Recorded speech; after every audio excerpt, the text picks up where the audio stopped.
So this is not the main government jobs report. I just want to put a pin in that because this is from ADP. It measures hiring by private employers. Sometimes the data that they report is a little different than the government. Generally speaking, they come together over time, but there can be a divergence. This was a disappointing report.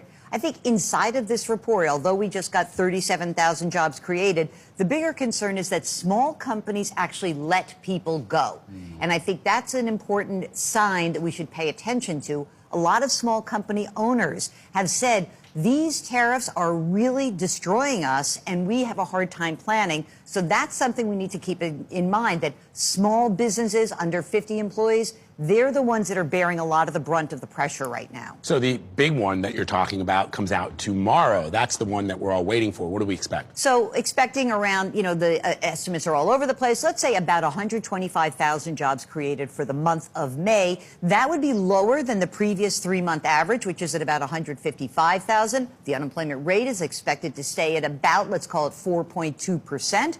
And we're supposed to see wages increase. Remember, there's a lot of pressure building up in wages because people are saying, I have to actually pay for my groceries. I need higher wages. Wages expected to increase by about 3.7% from a year ago. That would be good news because it would be more than 1 full percentage point ahead of the inflation rate. So we'll have to see. Let's talk about interest rates, one of our favorite topics here at the table. The president recently made a face-to-face appeal to Jerome Powell, the Fed chair, to lower rates. Why is the Fed still not doing it? Well, remember, the Fed's got 2 jobs, right? This is called the dual mandate. One part of their job is, hey, make sure that there is a strong enough economy to create a job for anyone who wants a job. But the other part of their job is called price stability. Make sure that you've got inflation under control. Right now, the Fed has said, hey, we don't have enough information. We've got soft data, we have sentiment, people feel bad, but it hasn't translated into something specific. We haven't seen widespread job losses.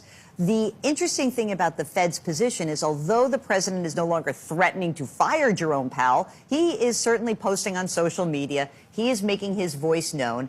I think that from the Fed's perspective, they'll meet again in a couple of weeks. They are very clear that until they have specific evidence of a real slowdown in the economy, they're not likely to do anything. And to be clear, that may be coming, but it hasn't been hitting the data yet.